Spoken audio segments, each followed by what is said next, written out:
On va commencer en priant. J'en ai besoin.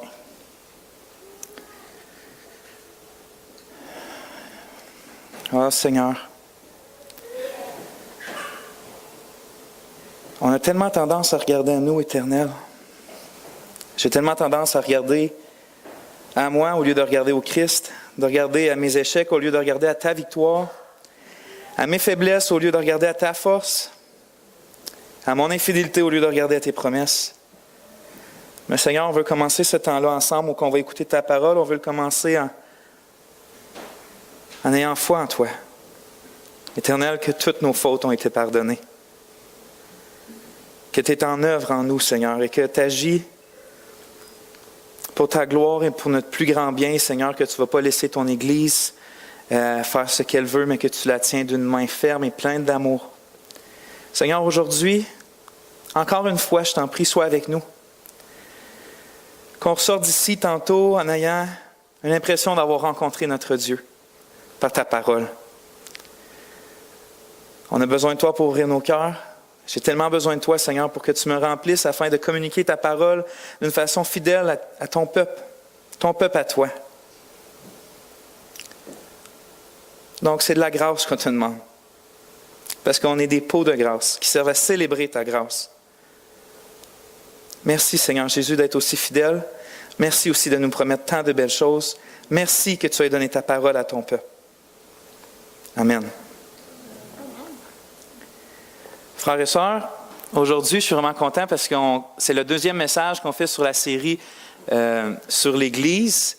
Pour ceux qui n'étaient peut-être pas là la dernière fois, il y a peut-être 3 ou 4 semaines, on a commencé une série qui s'appelle justement « La doctrine de l'Église » ou on pourrait l'appeler « Le sujet de l'Église dans la Bible ». Mais qu'est-ce qu'on va essayer de faire par la grâce de Dieu?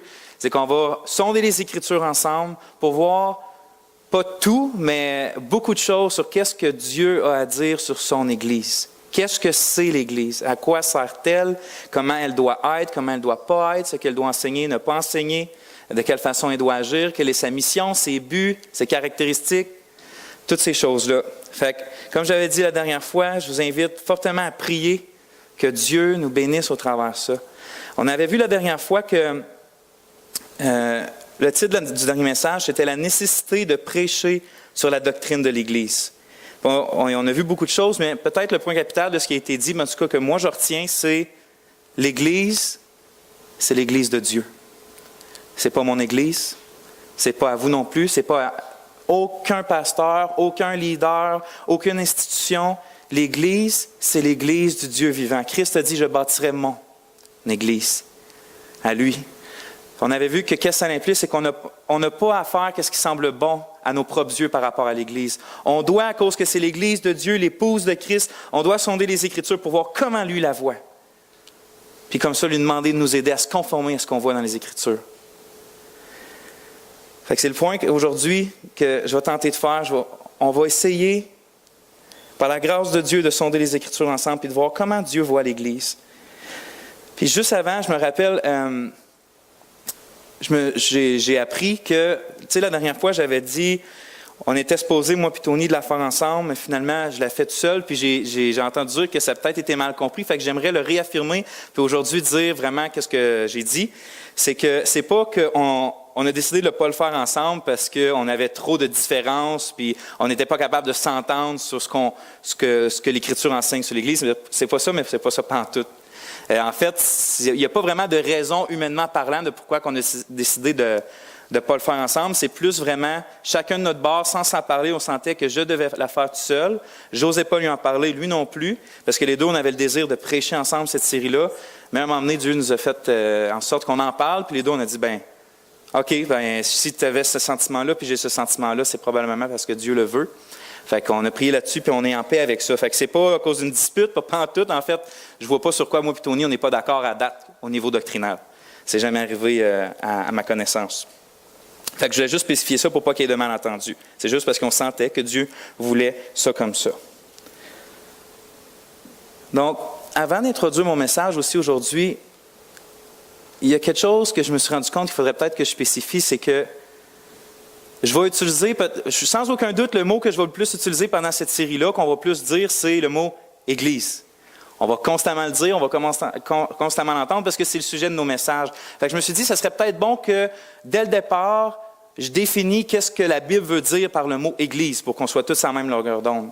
Puis qu'est-ce qu'on fait quand on prend la Bible et qu'on regarde tous les passages où que le mot « Église » apparaît dans le Nouveau Testament ou des passages où que le mot « Église » apparaît pas, mais que c'est clair que ça parle de ça, on en vient à une conclusion où que dans le Nouveau Testament, on parle du mot « Église » de deux façons. La première, on parle de l'Église universelle. Puis la deuxième façon, c'est qu'on parle de l'Église locale. Puis je vais vous dire que la Bible entend par ça. Quand on parle de l'Église universelle, c'est l'assemblée de tous les croyants de partout, de tous les temps, autant ceux qui sont morts que ceux qui sont vivants. Ceux-là forment le corps de Christ, qui est appelé l'assemblée de Christ, l'Église. Peu importe où qu'on est, peu importe à quel âge depuis l'ère chrétienne, tous ceux qui sont vraiment chrétiens forment l'Église universelle. Mais c'est comme ça qu'on doit, mettons, comprendre des expressions comme dans Matthieu 16-18 où Christ dit « Je bâtirai mon Église ». Il ne veut pas dire qu'il va bâtir juste une petite assemblée locale dans une ville. Il dit qu'il va bâtir son Église, tout son peuple. Ou quand on voit dans Éphésiens 5-25 que Paul dit « Marie, que chacun aime sa femme, comme Christ a aimé l'Église et s'est livré lui-même pour elle. » Paul ne veut pas juste dire que c'est seulement les églises d'Asie qui étaient aimées de Christ et que Christ est mort pour elles, mais l'Église au complet de tous les âges. Mais le mot « Église » dans le Nouveau Testament fait référence beaucoup plus souvent, puis de loin à part de ça, pas à l'Église universelle, mais au rassemblement de chrétiens, petits ou gros, dans des localités, ce qu'on appelle des églises locales. C'est comme ça, par exemple, qu'on lit dans Actes 8.1, Saül avait approuvé le meurtre d'Étienne. Il y a eu ce jour-là une grande persécution contre l'Église de Jérusalem. On voit qu'il y avait une localité de chrétiens là, qui s'assemblaient ensemble, puis on l'appelait l'Église de Jérusalem. On lit en Actes 13.1, il y avait dans l'Église d'Antioche des prophètes et des docteurs, dans l'Église d'Antioche. On lit dans Actes 14.23, ils désignèrent des anciens dans chaque Église, et après avoir prié et jeûné, ils les recommandèrent au Seigneur en qui ils avaient cru.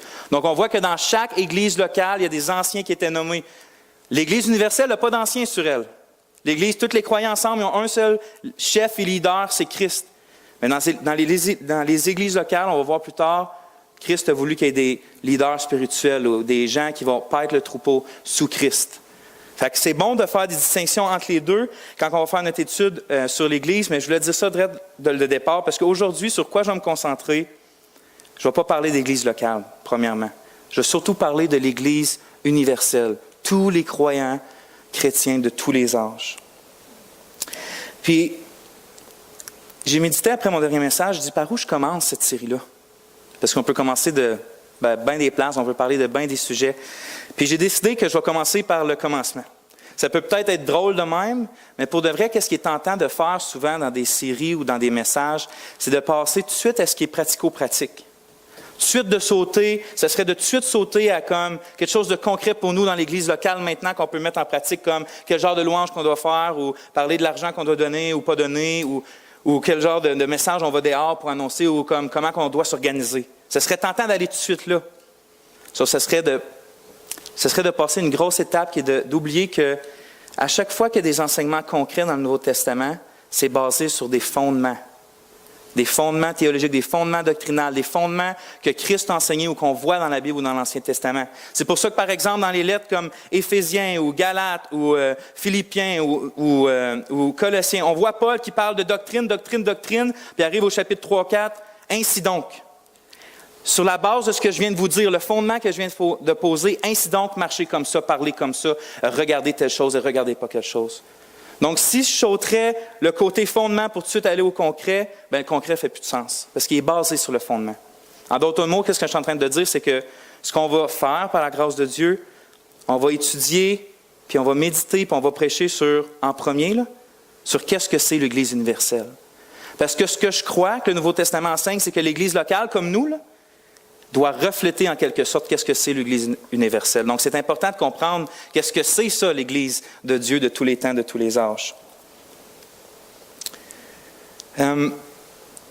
C'est pour ça qu'aujourd'hui, j'ai commencé, par quoi j'ai décidé de commencer, c'est ce titre-là. L'Église, le peuple de la Nouvelle Alliance.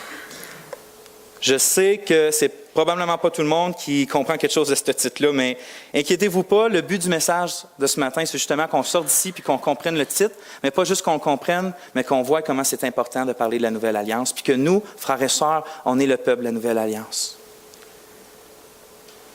Je vous invite à tourner dans Jérémie 31, c'est là qu'on va commencer notre étude, puis je vais prier parce que j'ai besoin de prier. Jérémie 31.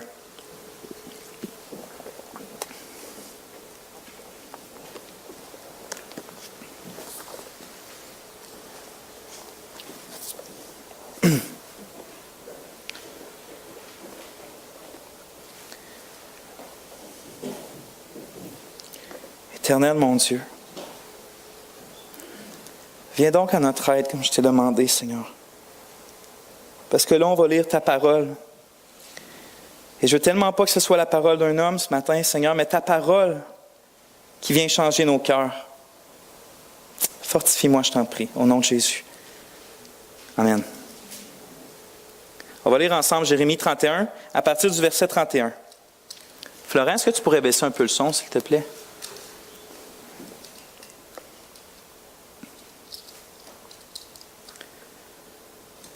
On lit au verset 31, « Voici, des jours viennent, dit l'Éternel, et j'établirai avec la maison d'Israël et avec la maison de Juda une nouvelle alliance. Non selon l'alliance que je fis avec leur père, au jour où je les pris par la main pour les faire sortir du pays d'Égypte, mon alliance qu'ils ont rompue, quoique je les eusse épousés, dit l'Éternel. Car c'est ici l'alliance que j'établirai avec la maison d'Israël. Après ces jours-là, dit l'Éternel, je mettrai ma loi au-dedans d'eux. Et je l'écrirai sur leur cœur, et je serai leur Dieu, et ils seront mon peuple. Et ils n'enseigneront plus chacun son prochain, et chacun son frère, disant, « Connaissez l'Éternel, car ils me connaîtront tous, depuis le plus petit d'entre eux jusqu'au plus grand, dit l'Éternel. Car je pardonnerai leur iniquité, et je ne me souviendrai plus de leurs péchés. » Que Dieu bénisse sa parole. On voit le terme alliance, vous l'avez vu dans le passage, puis on voit Dieu qui parle à Israël puis qui dit « Un jour, je vais faire une nouvelle alliance qui va remplacer l'ancienne alliance. » Fait que je me suis dit, avant de commencer à parler de ce texte-là, ça serait bon, c'est peut-être pas tout le monde, puis ça serait comprenable, qu'ils sont accoutumés avec le terme alliance dans la Bible. Fait que je me suis dit, par où je pourrais commencer pour qu'on soit tous en même longueur d'onde, ça serait par expliquer premièrement qu'est-ce que j'entends, ou plutôt qu'est-ce que la Bible entend par le terme alliance. Puis ça pourrait être super compliqué, définir l'alliance, mais j'ai essayé, parce que j'ai lu des définitions qui sont super compliquées, je vais essayer vraiment de vous faire ça simple, le plus simple possible, puis je vais même vous donner une image que Dieu lui-même emprunte pour essayer de nous expliquer ça. Je vais vous lire ma définition, ensuite de ça, je vais vous l'expliquer. Quand on parle, on peut définir les alliances entre Dieu et l'homme comme ça. C'est Dieu qui établit ou rend formelle une relation avec l'homme. Et en établissant ou en formalisant cette relation, Dieu lui donne un cadre dans lequel cette relation va s'exercer. Dans ce cadre-là, Dieu lui-même prend des engagements vis-à-vis de l'homme, et l'homme, lui, se doit d'interagir avec Dieu uniquement selon les stipulations de cette alliance. Je lis ça, ça peut paraître encore compliqué. Dans mes mots à vous autres comme ça, on voit que dans la Bible, Dieu n'entre jamais en relation bien longtemps avant d'établir une alliance. Puis quand il établit une alliance, soit avec une personne ou avec un peuple, c'est comme si Dieu arriverait et mettrait un cadre ou des murs dans lesquels cette relation-là doit s'exercer. Moi, je vais interagir avec toi comme ça, puis toi, tu vas interagir avec moi, puis pas d'une autre manière que j'établis là. Puis une des images que Dieu nous aide à comprendre, nous donne pour nous aider à comprendre ça, c'est « pensons au mariage ». Regardez ce que Dieu dit, il utilise ce terme-là dans notre texte. Il dit l'alliance que je fis avec leur père, au jour où je les ai pris par la main pour les faire sortir du pays d'Égypte, mon alliance qu'ils ont rompue, quoique je les eusse épousés. Dieu parle de l'alliance comme d'avoir épousé son peuple. Puis qu'est-ce qui se passe dans un mariage humain?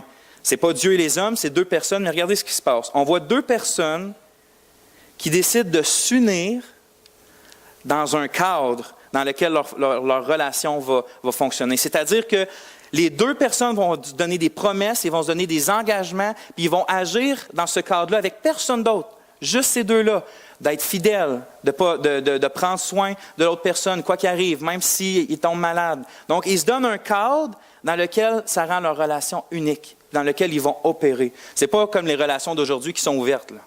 Aujourd'hui, tu peux avoir 1, 2, 3 chums, 2, 3 blondes, puis c'est des relations ouvertes qu'on appelle. Le mariage, c'est pas comme ça, c'est une relation fermée dans laquelle il y a des engagements à prendre puis des façons d'agir. Mais Dieu, quand il fait une alliance, il établit une relation comme ça.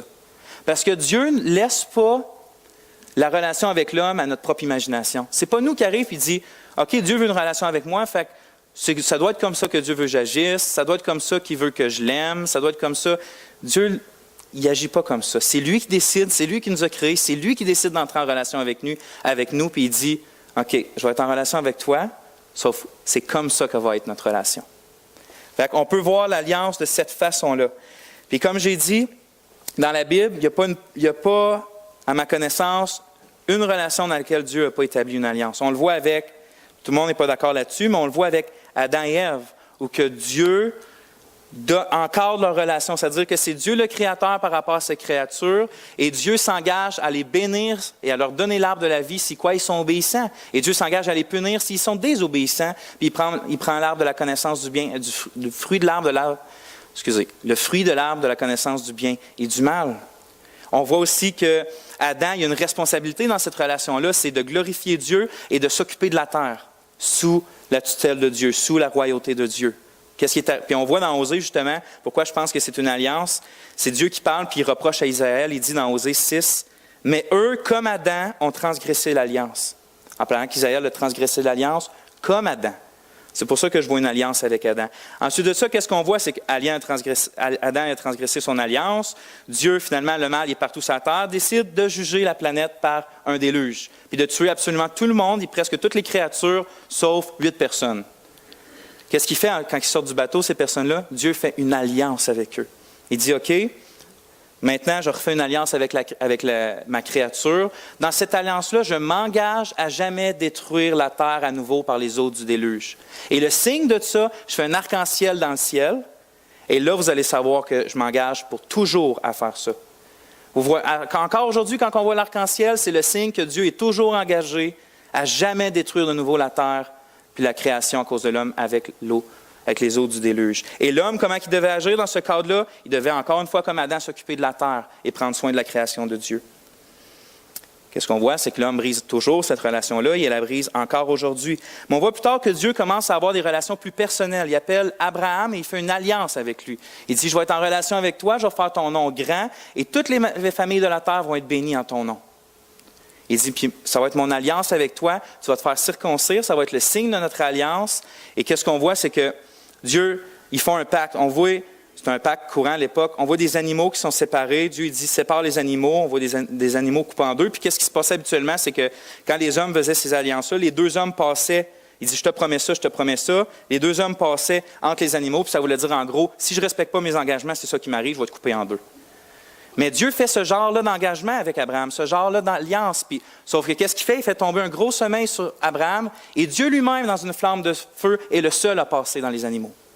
Abraham, non. Qu'est-ce que Dieu disait? Je suis le seul à engager la réussite de cette alliance-là que je fais avec toi. Donc, on voit Dieu qui prend une alliance avec Abraham et ses descendants. Encore une fois, il n'y a pas de relation sans alliance.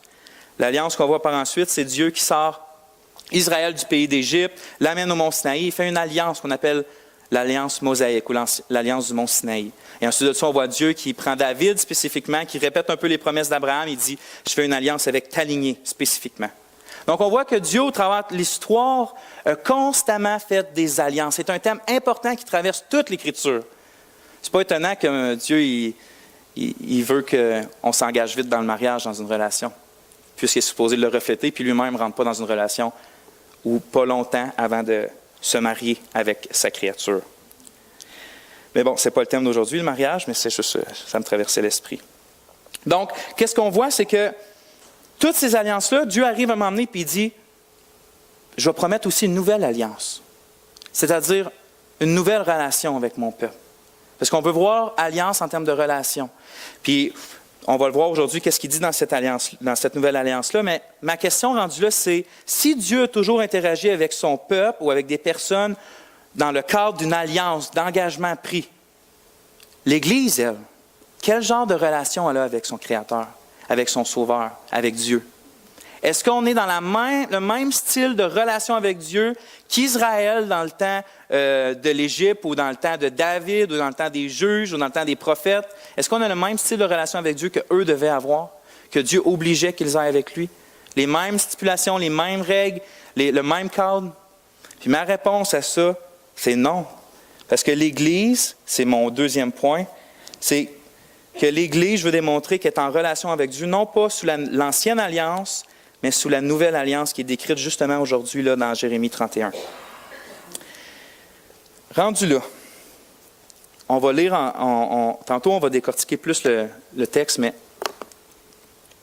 la première chose que je me suis dit, c'est que sûrement quelqu'un qui va arriver et va dire, OK, toi, Vincent, tu nous dis toujours d'être littéral quand on interprète les Écritures. Tu nous dis toujours que c'est important de ne pas faire dire aux Écritures qu'est-ce qu'ils disent pas, puis de regarder les mots, puis de voir littéralement qu'est-ce que le texte dit. Puis là, on voit clairement, puis littéralement, que Dieu parle à qui? Israël et Juda. Puis toi, tu nous dis aujourd'hui que l'Église est dans ce style de relation-là. Mais ça parle à Juda puis Israël. Enfin, je me suis dit, c'est vrai, c'est une bonne question. C'est vrai que ça parle, c'est une bonne affirmation, parce que c'est vrai que ça parle à Juda et Israël, qui n'est pas moi. Moi, je ne suis pas israélite, puis je ne suis pas de la tribu de Juda non plus, puis vous non plus. Donc, comment je fais pour dire un matin que nous, on est sous cette alliance-là qui est décrite ici, qui est promise en Jérémie 31? Puis c'est mon premier point, je vais essayer de vous le montrer, mais assez courtement, parce que je ne veux pas que ça prenne toute la prêche. Je vous fais tourner dans Éphésiens 2, frères et sœurs. Puis après qu'on ait lu ça, j'aurai plus grand-chose à dire. Pourquoi je dis que l'Église est sous la nouvelle alliance? Éphésiens chapitre 2.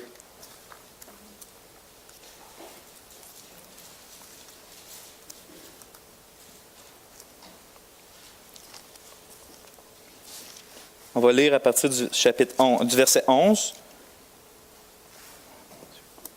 Puis on va lire une bonne partie parce que c'est l'argumentation de Paul. Il arrive au verset 11, puis Paul dit, « C'est pourquoi, souvenez-vous qu'autrefois, vous les nations dans la chair, ça c'est nous ça, les nations, qui étiez appelés incirconcision,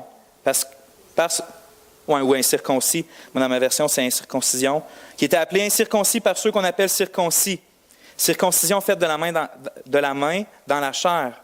Vous étiez en ce temps-là sans Christ, privés de tout droit de cité en Israël, et étrangers regardez cette expression-là, étrangers aux alliances de la promesse, n'ayant pas d'espérance et étant sans Dieu dans le monde.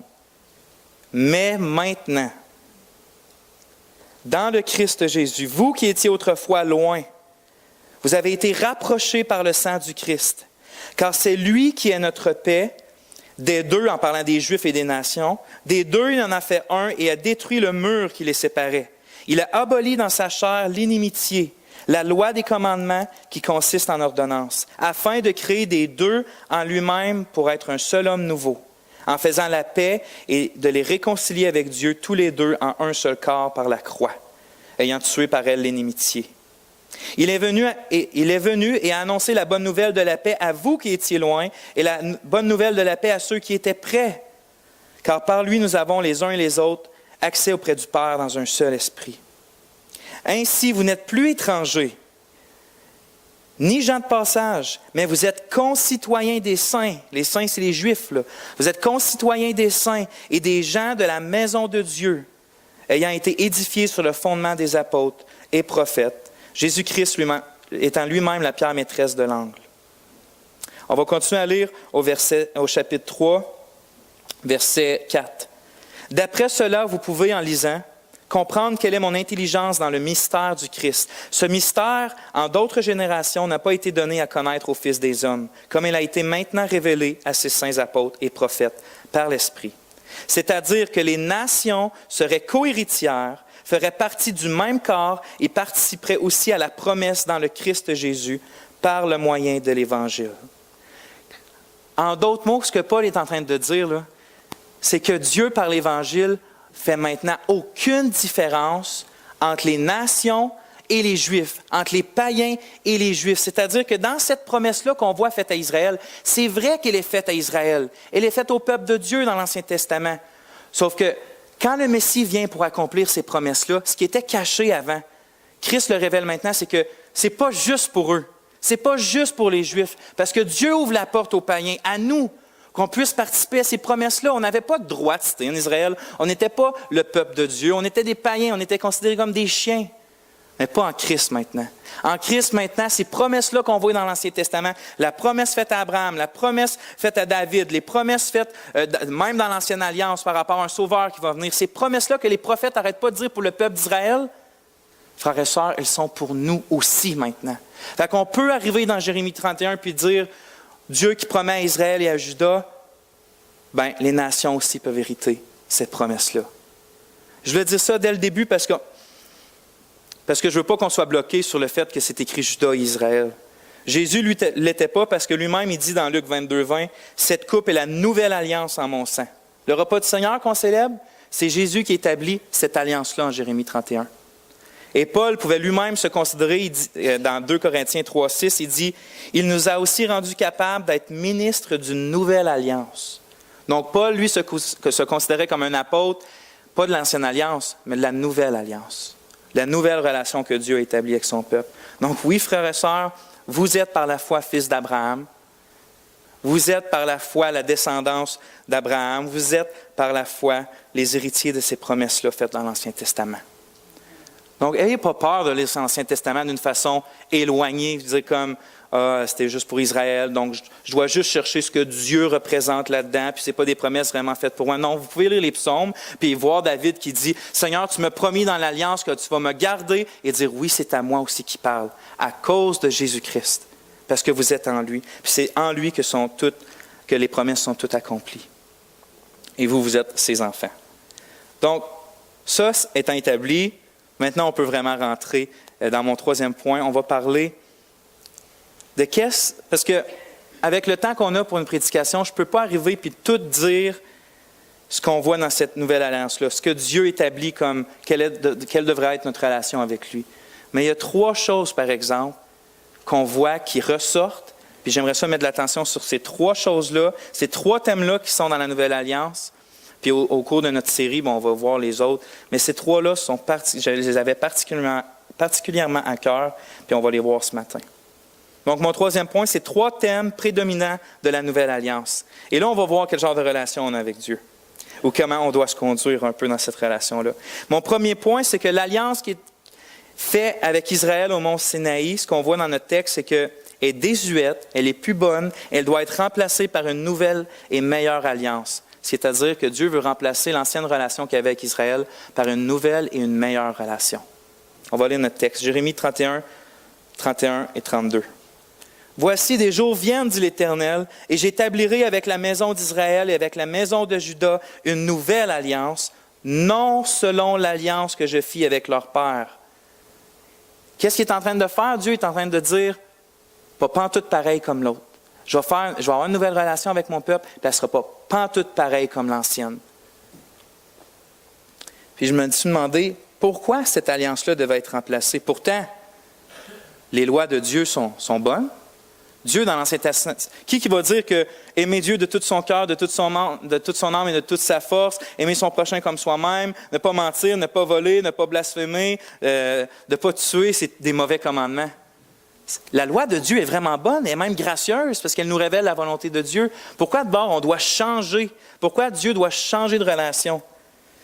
Puis la réponse, c'est que regardez sur quoi était basée surtout l'Ancienne Alliance. On lit dans Exode 19, « Vous avez vu que j'ai fait avec ce que je vous ai fait en Égypte, et comment je vous ai porté sur des ailes d'aigle et emmené vers moi. Maintenant, si vous écoutez ma voix, et si vous gardez mon alliance, vous m'appartiendrez entre tous les peuples, car toute la terre est à moi. Vous serez pour moi un royaume de sacrificateurs et une nation sainte. » Dieu voulait vraiment être dans une relation profonde avec ce peuple-là d'Israël, mais ce n'est pas arrivé dans l'histoire. Pourquoi? Parce que comme on vient de le voir, l'alliance que Dieu n'était pas mauvaise, c'est qu'elle est conditionnelle à leur obéissance. Dieu dit, si vous écoutez ma voix et si vous gardez mon alliance, vous allez être mon peuple et je vais être votre Dieu. Je vais vous bénir. C'est ça qu'on voit dans l'Ancienne Alliance. On voit un Dieu qui les sauve d'Égypte, qui rentre en relation avec eux, puis là, il dit, « OK, maintenant qu'on est en relation, regardez mon alliance. Les 10 commandements, c'est comme ça que je veux que vous soyez. Et si vous gardez ça, Vous allez être la plus belle de toutes les nations. Je vais vraiment être votre Dieu. Vous allez vraiment être mon peuple. On va être dans une relation extraordinaire. Vous allez avoir le pays que je veux vous donner. Vous allez tous avoir les bénédictions que je vais vous donner. Jamais rien ne va vous arriver. Mais si vous n'écoutez pas, Dieu arrive, puis condamnation, condamnation, condamnation. Vous allez être chassés. Je vais vous emmener loin. Vos ennemis vont dominer sur vous. Vous allez être dans la douleur, dans les maladies. Fait qu'on voit que cette alliance-là est basée sur l'obéissance des Israélites. Puis,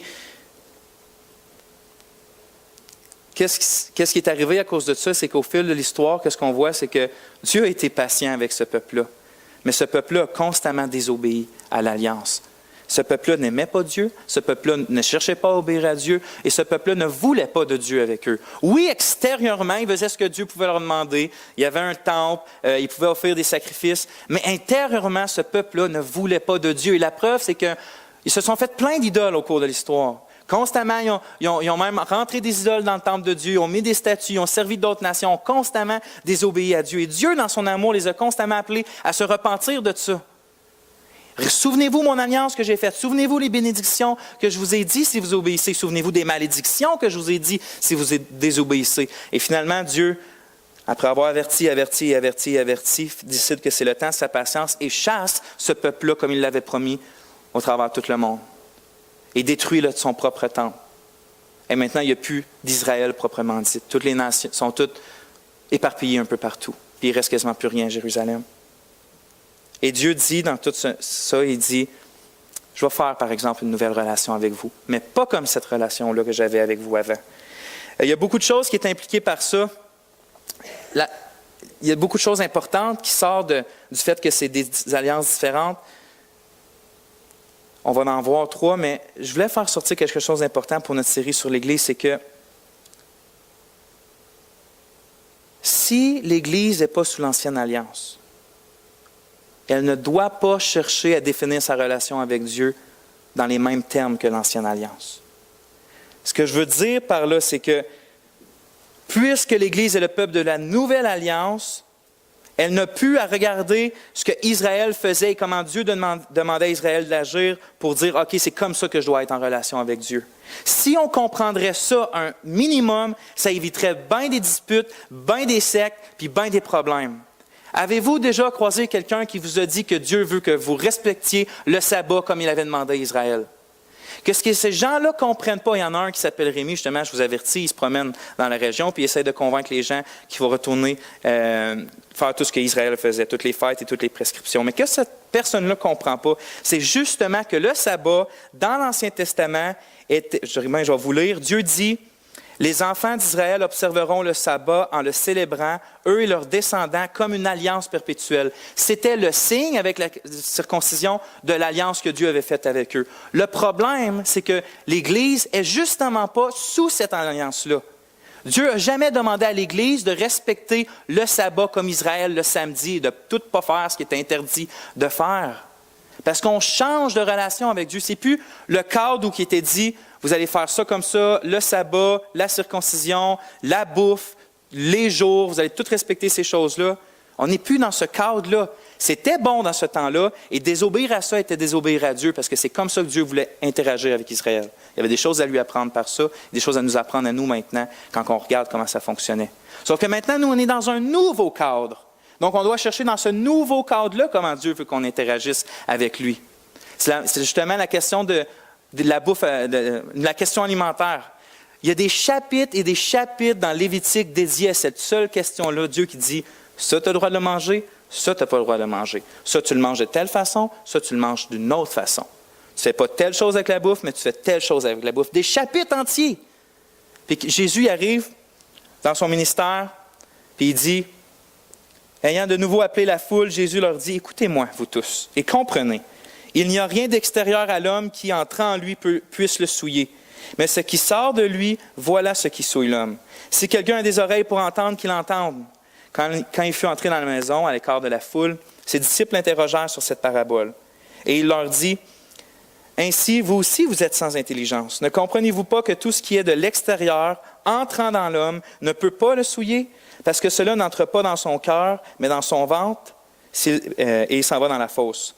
Aussi déclarait-il pur tous les aliments. » Voyez-vous comment c'était dur à comprendre pour les Juifs? Pendant des siècles et des siècles et des siècles, Dieu lui-même avait dit des restrictions par rapport à la bouffe. Il y en a des impurs, il y en a des purs. Tu ne manges pas de cochon, tu ne manges pas de bacon. Et là, Jésus arrive et dit, tous les aliments sont purs. On voit qu'il y a un changement. Jésus veut nous apprendre la nouvelle relation qu'on a avec Dieu qui n'est pas basée sur de la bouffe, même pas pantoute. Donc, c'est un des rapports qui est important qu'on sache pour l'Église, c'est que on n'a pas, comme les Israélites, à lancer des pierres sur une prostituée qui se ferait prendre en frangant des lits. On n'a pas à faire ça. C'était Israël dans ce temps-là, parce que c'était une nation avec des lois politiques, des lois juridiques, un système financier, puis Dieu avait dit que dans ce système-là, la prostitution la prostitution allait être punie de telle façon. Mais nous, l'Église, on n'a pas à faire ça. On n'a pas non plus, à cause qu'il était écrit dans la loi, qu'il fallait que tu te fasses une clôture sur ton toit pour pas que quelqu'un tombe. On n'a pas à faire une clôture sur nos toits. Mais on a à comprendre, par exemple, que Dieu voulait qu'on fasse attention à nos voisins, qu'on doit les aimer. Mais on n'a pas à faire des clôtures sur nos toits, parce qu'on n'est pas sous l'ancienne alliance. Ça touche tellement de sujets. Ça touche les fêtes, ça touche l'observation des jours. Frères et sœurs, l'Ancien Testament, je ne suis pas en train de dire qu'on n'a rien à apprendre de ça. Au contraire, toute la loi de Dieu, elle est bonne et profitable. Sauf que nous, on n'est pas sous elle pour lui obéir au doigt et à l'œil. Je parle des commandements par rapport aux cérémonies, par rapport justement aux prescriptions spécifiques. On doit regarder ailleurs, puis ailleurs, c'est dans la Nouvelle Alliance. Dans la Nouvelle Alliance. C'est pour ça que nous, on ne va pas à un temple adorer Dieu, offrir une brebis à Dieu. Parce que dans la Nouvelle Alliance, c'est différent. Il n'y a pas de temple. On adore Dieu en vérité et en esprit, peu importe où qu'on est. Et on n'offre pas de sacrifice parce que quoi? Christ, l'ultime sacrifice, a été offert pour nous. Donc, la relation avec Dieu est complètement changée. Si on comprendrait un peu ça, ça ferait pas mal moins de problèmes sur des questions pas vraiment rapport. Deuxièmement, dans la Nouvelle Alliance, Dieu s'engage à régler une fois pour toutes les deux plus grands problèmes de l'homme. Dans la Nouvelle Alliance, Dieu s'engage à régler une fois pour toutes les deux plus grands problèmes de l'homme, qui est sa culpabilité devant lui et son état de mort spirituelle. Et ça, frères et sœurs, c'est tellement important qu'on comprenne cette partie-là, que Dieu me vienne en aide, que je puisse la communiquer. On va lire ensemble Jérémie encore, puis après ça, on va les lire dans Ézéchiel. Dans Jérémie, au chapitre 31, à partir du verset 33, on lit « Car c'est ici l'alliance que j'établirai avec la maison d'Israël. » On peut dire la relation que j'établirai avec la maison d'Israël. « Après ce jour-là, dit l'Éternel, je mettrai ma loi au-dedans d'eux, et je l'écrirai sur leur cœur. Et je serai leur Dieu, et ils seront mon peuple. Et ils n'enseigneront plus chacun son prochain et chacun son frère, disant, « Connaissez l'Éternel, car ils me connaîtront tous, depuis le plus petit jusqu'au plus grand d'entre eux, dit l'Éternel. Car je pardonnerai leur iniquité, et je ne me souviendrai plus de leurs péchés. » Tournez dans Ézéchiel, chapitre 36, qui est un autre chapitre qui parle en termes de nouvelle alliance. Chapitre 36, au verset 24.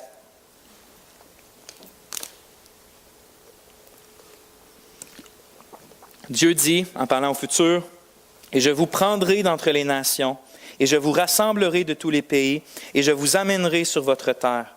Et je répandrai sur vous des eaux pures, et vous serez purs. Et je vous purifierai de toutes vos impuretés et de toutes vos idoles. Et je vous donnerai un cœur nouveau, et je mettrai au-dedans de vous un esprit nouveau. Et j'ôterai de votre chair le cœur de pierre, et je vous donnerai un cœur de chair, et je mettrai mon esprit au-dedans de vous. Et je ferai que vous marchiez dans mes statuts, et que vous gardiez mes ordonnances et les pratiquiez. » La première chose que je veux voir, c'est que Dieu, dans la Nouvelle Alliance, règle notre état de mort spirituelle. Le problème d'Israël, frères et sœurs, comme on a vu tantôt, c'est pas que la loi n'était pas bonne. La loi, elle est bonne, on l'a vu. Le problème, c'est que cette loi-là était extérieure à eux. Elle était là, écrite devant eux. Dieu avait donné des tablettes de pierre, puis les prophètes communiquaient des paroles, sauf que la loi n'était pas en eux. C'est-à-dire que ces gens-là, dans leur cœur mauvais, comme tout le reste des hommes, n'aimaient pas Dieu, ne voulaient pas se soumettre à Dieu, aimaient le plaisir plus que Dieu, aimaient l'argent plus que Dieu, aimaient leur propre vie plus que Dieu. Donc, quand ils voyaient les commandements de Dieu, ils n'étaient pas motivés à les faire et donc ils ne pouvaient pas garder l'alliance de Dieu. C'était des pécheurs comme n'importe quel autre peuple. Des pécheurs qui, par eux-mêmes, n'ont pas la capacité, à cause de leur méchanceté, de voir combien Dieu est satisfaisant, combien Dieu est beau, comment Dieu est plus digne que n'importe quoi d'autre dans la vie. Leurs yeux ne sont pas capables de voir, leurs yeux spirituels ne sont pas capables de voir ces choses-là parce que, comme Paul dit dans Éphésiens 2, nous étions tous morts dans nos péchés. On est morts spirituellement parlant, on est incapable de voir quoi que ce soit de Dieu, incapable de répondre à Dieu. C'est pour ça que dans Ézéchiel, il va dire qu'on a un cœur de pierre. Un cœur de pierre, est-ce que vous avez déjà vu une statue? Imaginez une statue d'un homme. Tu sais, lui qui a une petite feuille, là. Imaginez ça. Si on frappe cette statue-là, ou si on lui parle, ou si on dit « Crois en Dieu, crois en Dieu, crois en Dieu », est-ce que cette statue-là peut faire quelque chose? C'est cette image-là que Dieu dit quand il dit « Vous avez un cœur de pierre. Vous avez un cœur qui ne peut ni ressentir de l'amour pour moi, ni me répondre, ni répondre à mes lois. Vous avez un cœur de pierre. » Et c'était le problème d'Israël. On a beau... Parce que j'ai déjà entendu quelqu'un qui me dit « Si Dieu amène un homme vraiment dans les meilleures situations propices ou dans les souffrances les plus extrêmes, il va vraiment se repentir et croire en Christ. » Ma réponse à ça, c'est que c'est justement ce qu'Israël nous a montré que n'arrivera pas. Israël, quoiqu'ils étaient des hommes comme nous, avec des cœurs aussi méchants que nous, étaient quand même beaucoup plus privilégiés que nous. Ils ont eu les alliances de Dieu, ils ont eu Dieu lui-même qui s'est manifesté à eux, ils ont eu la loi de Dieu, ils ont eu des grands leaders, ils ont eu des prophètes qui les appelaient constamment à la repentance. Dieu aimait ce peuple-là, malgré qu'ils étaient pécheurs, et envoyait toujours sa discipline. Il envoyait des fois des petites armées les battre, des fois des plus grosses armées, finalement, jusqu'au bout, qu'ils soient complètement détruits. Mais Dieu avait sa main sur eux pour les appeler à la repentance pendant des siècles et des siècles et des siècles, dans les situations les plus propices. Et qu'est-ce qui est arrivé? Israël ne s'est jamais repenti en tant que nation. Quelques hommes, au travers de l'histoire, quelques femmes ont été fidèles à Dieu, mais parce que Dieu avait travaillé dans leur cœur. Mais en tant que nation, on voit que Dieu a beau faire le plus possible extérieurement à nous, s'il ne fait pas quelque chose en dedans de nous, on n'ira pas à lui. Je l'ai déjà dit, mais frapper un mort à terre, vous allez frapper fort lui parler fort comme vous voulez, lui le frapper fort comme vous voulez, il ne se réveillera pas plus, parce qu'il est mort. Et Dieu nous décrit comme des morts spirituellement parlant. Mais c'est ça qui est si beau. Le Dieu qui avait dit, on voit le Dieu qui dit à Israël dans Deutéronome, il dit « Mais jusqu'à ce jour, l'Éternel ne vous a pas donné un cœur pour comprendre, des yeux pour voir, des oreilles pour entendre. » Moïse comprenait que c'est à cause de ça que le peuple n'obéissait pas à Dieu, parce que Dieu n'avait pas travaillé en dedans d'eux, mais il avait travaillé en dehors d'eux. Mais qu'est-ce qui est extraordinaire, qu'est-ce qui est époustouflant dans la Nouvelle Alliance, c'est que Dieu promet une toute autre nouvelle relation. Si l'ancienne alliance n'était pas bonne à cause que le peuple ne pouvait pas lui obéir et à cause qu'il ne voulait pas lui obéir, bien, la nouvelle alliance ne se passera pas comme ça. Dieu va s'arranger pour que son peuple l'aime, pour que son peuple marche dans ses voies. C'est pour ça que Dieu dit, de leur cœur de pierre, je vais l'enlever et je vais lui mettre un cœur de chair. Et ce cœur-là de chair, dans Jérémie, il dit qu'il va mettre sa loi dedans. Donc maintenant, nous, frères et sœurs, qui sont dans la nouvelle alliance, on n'a pas juste la Bible comme ça en avant de nous, puis quand on se réveille le matin, c'est « OK, je dois être comme ça, je dois être comme ça, je dois être comme ça, je dois être comme ça, pas comme ça, pas comme ça, pas comme ça, puis comme ça, je dois être proche de Dieu. » C'est pas comme ça la vie chrétienne. Parce que cette loi-là, Dieu, il l'a mis en dedans de nous. Est dans notre cœur. C'est-à-dire que quand on se réveille le matin, là, puis qu'on se sent complètement perdu et faible, on n'ouvre pas la Bible pour voir une checklist. On ouvre la Bible pour que notre cœur et nos pensées soient renouvelés, puis on prie Dieu, Seigneur, j'aime tes commandements, mais ma chair me tire par en arrière. Remplis-moi, s'il te plaît. Réchauffe mon cœur encore une fois parce que je t'aime. Et la chose la plus terrible qui peut m'arriver, c'est quand je sens mon cœur se refroidir par rapport à toi. Jamais vous auriez vu la nation d'Israël parler comme ça. Là, oui, la nation d'Israël arrivait dans des temps difficiles. « Ah, Seigneur, on va obéir à ta loi. Oui, sauve-nous, puis on va obéir à ta loi. » Mais c'était juste purement extérieur. Le vrai besoin de l'homme, c'est une transformation intérieure et il est promis dans la Nouvelle Alliance. C'est pour ça que Jésus a dit, vous ne pouvez pas voir le royaume de Dieu, vous ne pouvez pas entrer dans le royaume de Dieu à moins que vous naissiez d'en haut ou de nouveau. Il faut devenir des nouvelles personnes, une nouvelle source qui est d'en haut. C'est ce qu'on appelle la régénération. Et Dieu règle ce problème-là. Quand Christ vient, par son œuvre à la croix, il vient dans notre cœur nous transformer en une nouvelle personne. Et ce nouveau cœur-là a maintenant des affections pour Dieu. aime la loi de Dieu. C'est pas qu'il lui obéit parfaitement, c'est pas qu'il n'y a pas une chair qui le tire à quelque part, une partie de lui qui le tire vers les choses passées, mais il y a quand même quelque chose de nouveau en lui qui dit « Je veux vivre par l'Esprit de Dieu ». Et ce qui m'attriste le plus, c'est quand je ne vis pas par l'Esprit de Dieu. Si souvent, on voit un christianisme qui ressemble beaucoup trop à l'ancien Israël. Ce que je veux dire par là, c'est que il y en a trop qui ressemblent. C'est comme s'il serait un renard dans une cage enfermé au milieu des brebis. Ils sont dans les églises, au milieu des brebis, sauf que leur christianisme, c'est seulement la cage qui les empêche de vraiment manifester qui ils sont. Mais le renard il est dedans, puis il tourne, puis il attend juste une occasion de se manifester. En d'autres mots, ce que je veux dire, c'est que pour tant de gens, le christianisme, c'est seulement, comme Israël, purement extérieur.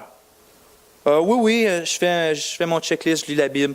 Oui, je prie. Oui, je vais à l'église, je chante les cantiques.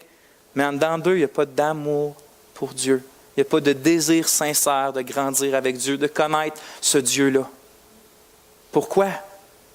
Parce qu'ils sont moins spirituels que les autres? Pas pantoute, c'est parce que Dieu n'a pas encore œuvré dans leur cœur. Puis il ne faut pas se cacher les yeux de ça. Il ne faut pas dire « Non, il n'y en a pas de ça. » Oui, il y a des gens au milieu des églises qui, même s'ils se disent croyants, ne le sont pas. Et il faut prier pour eux parce que c'est la pire chose que Satan peut faire croire à quelqu'un. Ah oui, tu es chrétien, tu pries, tu vas à l'église. Non, tu es chrétien parce que Dieu a complètement bouleversé ton cœur un jour. Complètement changé ton cœur. Et il n'y a pas de retour en arrière. Il n'y a pas de retour au cœur de Pierre. Il y a du monde qui dit « Ah, j'ai rencontré Dieu dans ma vie. » Mais pourtant, il arrive ici, ou pas ici, mais il arrive à l'entour des chrétiens, puis il n'y a aucun changement dans leur vie.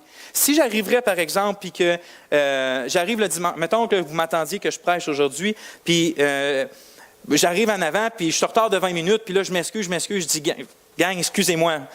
Tantôt, je me suis fait frapper par un 45 pieds, un camion, je ne sais pas combien de tonnes. Puis là, j'ai tombé sur le côté, je me suis surlevé. Là, j'arrive ici, c'est pour ça que je suis en retard. » Est-ce que vous me croirez parce que je serais habillé drette comme ça, sans aucune saleté?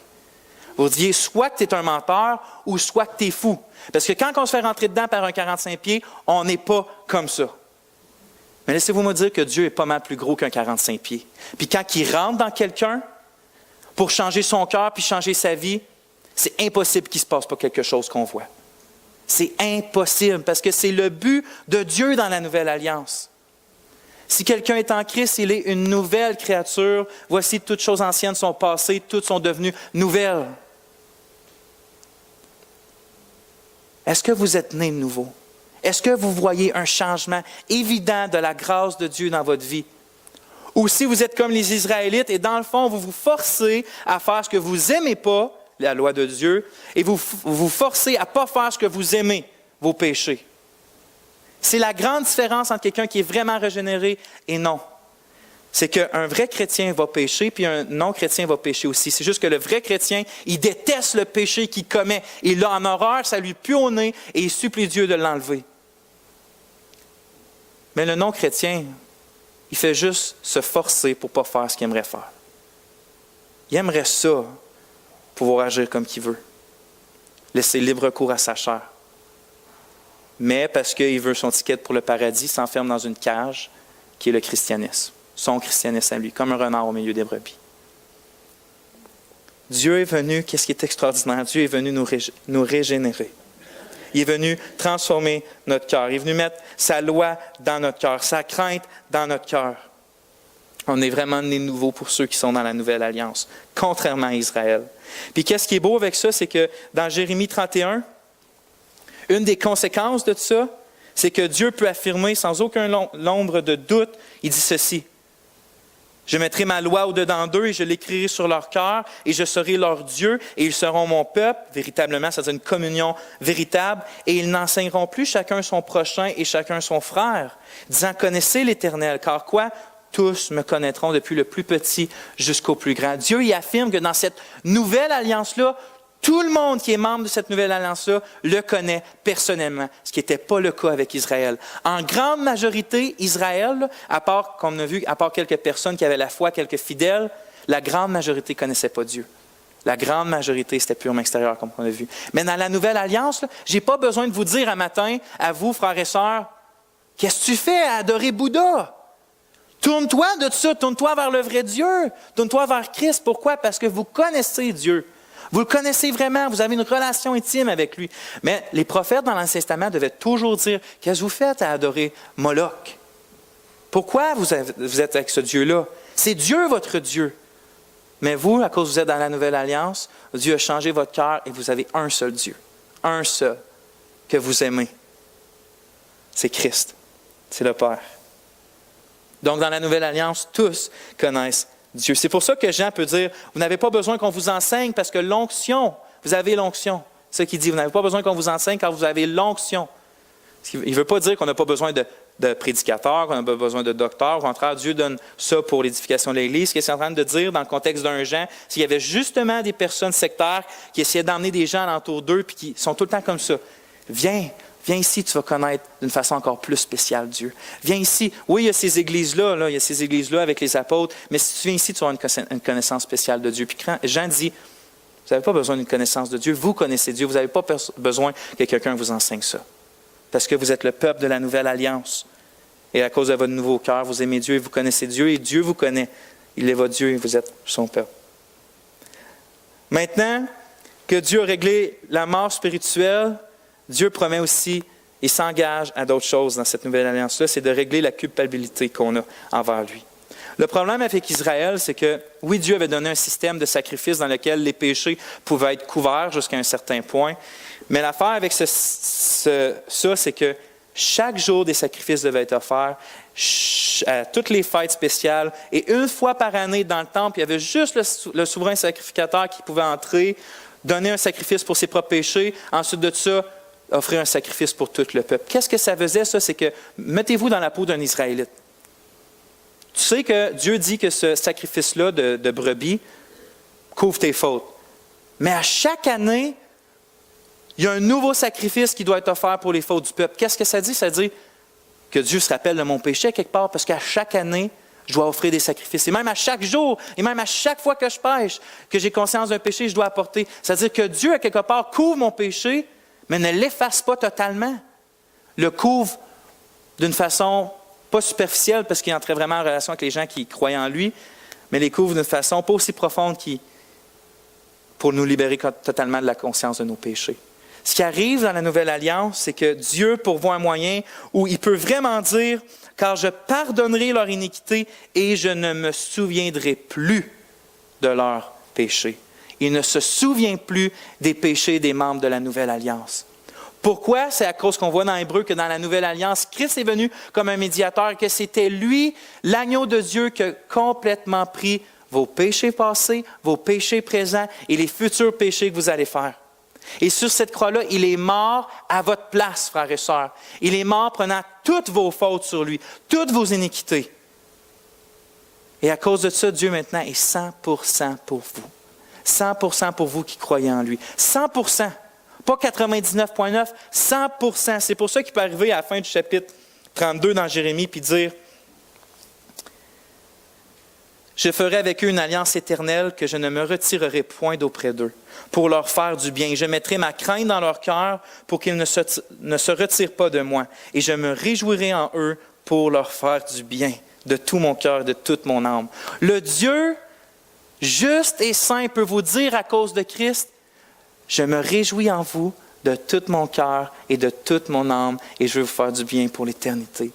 Il y a une seule raison, c'est à cause qu'il ne se souviendrait vraiment plus de vos péchés. Il n'y a aucun souvenir de vos fautes. Qu'est-ce que ça change concrètement dans votre vie, frères et sœurs? Ça change que quand vous péchez, quand je pêche, on n'a pas besoin d'attendre quelque chose. On n'a pas besoin d'attendre soit un sacrifice qui s'en vient. On n'a pas besoin d'attendre d'être meilleur pour s'approcher de Dieu. Quand tu te rends compte que tu viens de raconter un mensonge à quelqu'un, tu peux immédiatement rentrer dans la présence de Dieu puis lui demander pardon et savoir que tes péchés sont pardonnés et d'avoir la conscience libre de ça. Complètement libre. Complètement libre de toutes nos fautes. Les chrétiens n'ont pas rien en Dieu et eux. Oui, ils pêchent, sauf ces péchés-là ne les séparent plus de leur Père. Jamais, jamais, mais jamais. Dieu dit, Je ne me souviendrai plus de leurs péchés. Au futur, il peut dire que même dans le futur, il ne va plus se souvenir de leurs péchés. Parce qu'il sait qu'il les a tous pris sur lui à la croix. Après avoir réglé dans la Nouvelle Alliance notre mort spirituelle, notre culpabilité, avant d'aller non, je vais aller tout de suite au prochain point. Il y a une chose que j'aimerais dire avant d'aller au prochain point, en fait. C'est que qu'est-ce qu'on voit dans Ézéchiel? Tu sais, tantôt, j'ai mentionné qu'une alliance, une relation que Dieu fait avec l'homme, formalise ou établit, puis dans ce cadre-là de relation, lui-même s'engage à certaines choses. Et ce que je veux faire ressortir, c'est que oui, Dieu s'est engagé à régler notre mort, oui, Dieu s'est engagé à régler notre culpabilité, mais je veux refaire sortir un point important, c'est regarder dans Ézéchiel. Je vais vous le lire, vous n'êtes pas obligé de retourner. Dans Ézéchiel 36, regardez comment Dieu parle. Il dit...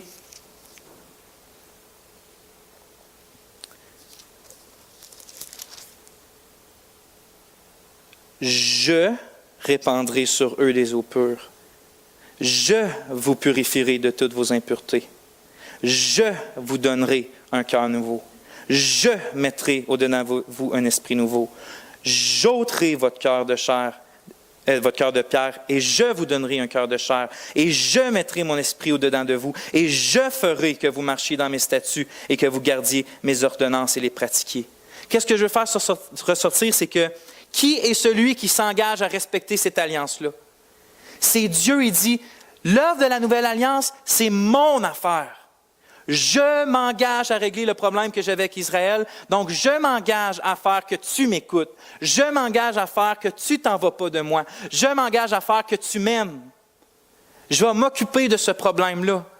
Pourquoi je fais ressortir ça? C'est que la nouvelle alliance n'a pas la même faiblesse que l'ancienne. On n'a pas besoin d'avoir peur d'être sorti de cette alliance-là. Je sais qu'il y en a ici, dans cette église-là, qui croient à la perte du salut. Ce n'est pas ce qu'on enseigne. Mais ce que je veux dire, c'est que je sais qu'ils ne parlent pas en termes comme ça, puis je sais que ça ne leur traverserait pas l'esprit. Mais en réalité, on peut dire que quand on dit que le salut se perd, si ceux dans la nouvelle alliance peuvent être sortis de cette alliance-là, qu'est-ce que ça veut dire? Ça veut dire que Dieu n'a pas tenu ses engagements. Si, moi qui est dans la nouvelle alliance, finalement, je finis par plus avoir crainte de Dieu, de plus aimer Dieu, de plus croire en Dieu, puis que je suis sorti de cette alliance-là, c'est le Dieu qui a dit, je vais mettre ma crainte dans ton cœur pour pas que tu détournes de moi, je vais te donner un nouveau cœur, je vais mettre ma loi dans ton cœur, n'a pas respecté son engagement. Et ses promesses tombent en l'air. Le Dieu, frères et sœurs, qui s'est engagé avec vous dans la nouvelle alliance, ne va jamais permettre, jamais, que vous quittiez cette alliance-là. Il ne va jamais laisser votre cœur s'endurcir assez pour que vous n'aimiez plus Dieu ou ne vouliez plus de lui. C'est pour ça que dans le Nouveau Testament, on peut voir des textes comme « c'est celui qui va persévérer jusqu'à la fin qui va être sauvé ». Ce n'est pas un salut par les œuvres, c'est que Dieu s'arrange de faire persévérer ceux qui sont sauvés. Au moment où vous mettez votre foi en Christ, au moment où vous êtes entrés dans cette alliance-là par la foi et par la repentance que Dieu vous a donnée, Dieu s'occupe de vous garder. Parce que sinon, il n'y aurait aucune différence entre la nouvelle alliance et l'ancienne alliance, parce que c'était principalement la faiblesse de l'ancienne alliance, que tout reposait sur l'obéissance des gens, sur leur foi. Pas sur leur foi, mais sur leur obéissance, qui devait venir de la foi.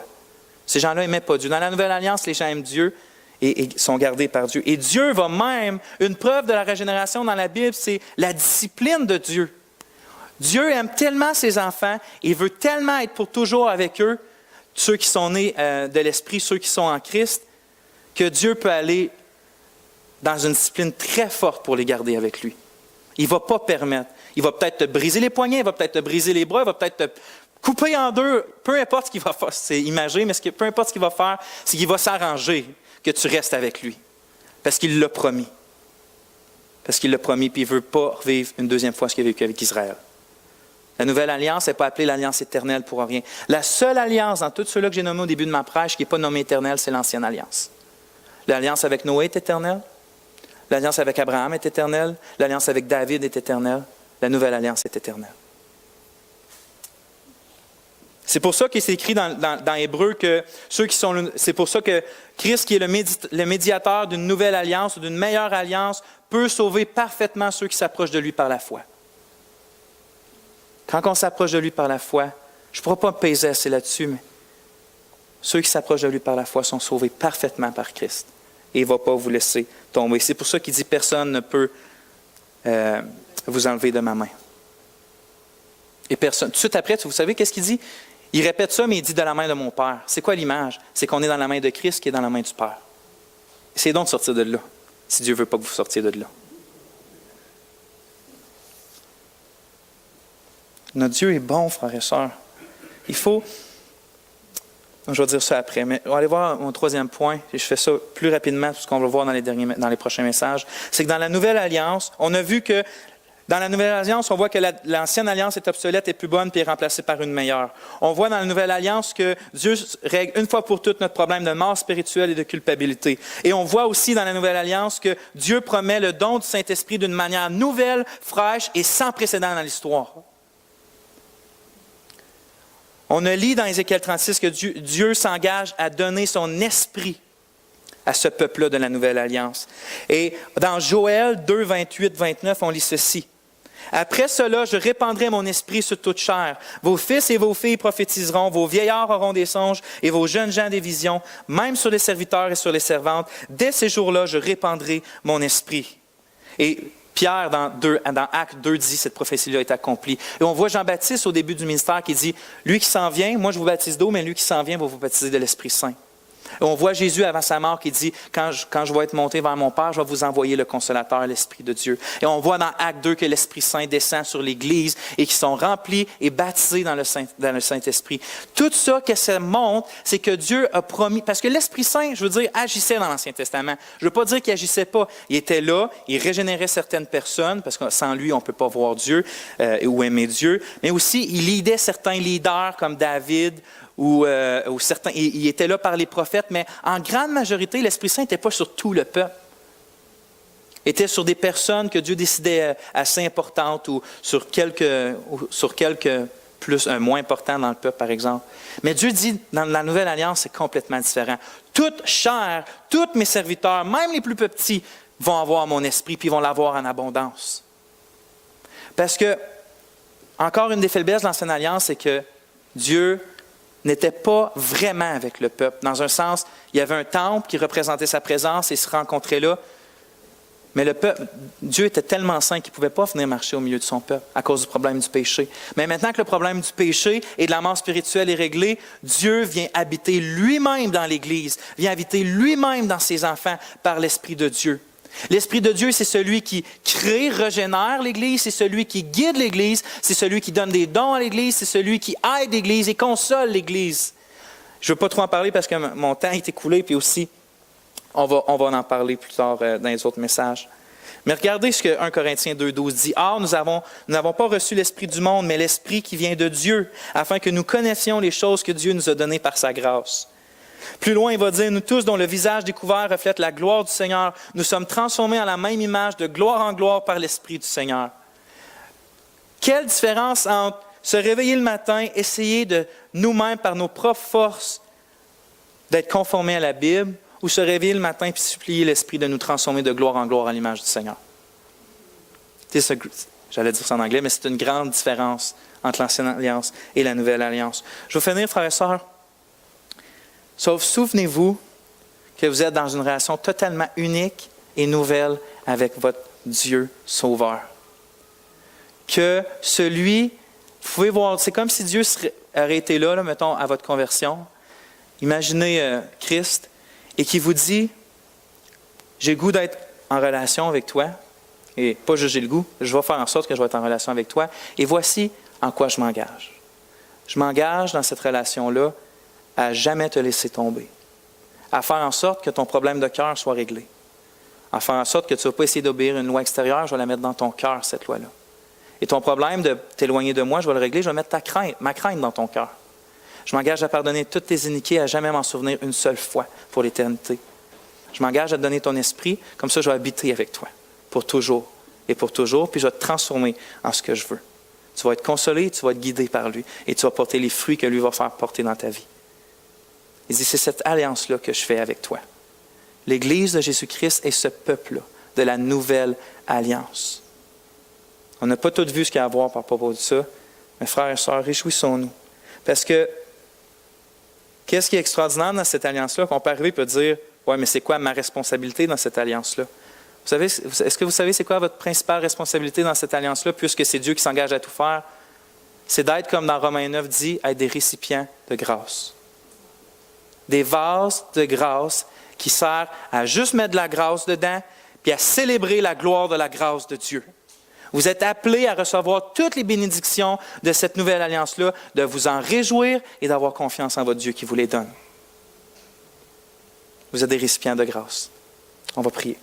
Seigneur mon Dieu, encore une fois, j'ai senti que mes paroles étaient si petites, si peu puissantes pour proclamer des choses aussi grandes et aussi belles. Mais Seigneur, ton esprit peut œuvrer au-delà de toute imagination et au-delà de ce qu'on demande et pense. Ce que je te demande, Seigneur, c'est que ton Église se réjouisse de tes engagements envers elle. Que ton Église sache qu'elle n'est pas l'Israël passé, mais qu'elle est ton peuple, ton nouveau peuple, dans la nouvelle alliance, et que la relation que tu as avec eux est personnelle, intime, vraie, chaude et assurée. Oh Seigneur, qu'on puisse se réjouir de toi et célébrer la gloire de ta grâce, et que tout ce qu'on a vu aujourd'hui et tout ce qu'on va voir puisse vraiment nous aider à être qui qu'on est. Un peuple régénéré, des nouvelles personnes qui, de tout leur cœur, cherchent Dieu, puis quand ce n'est pas de tout leur cœur, prie Dieu pour qu'elle soit de tout leur cœur. Ô Éternel, viens sur nous, comme tu l'as promis. Amen. Merci, frères et sœurs. Que Dieu vous bénisse.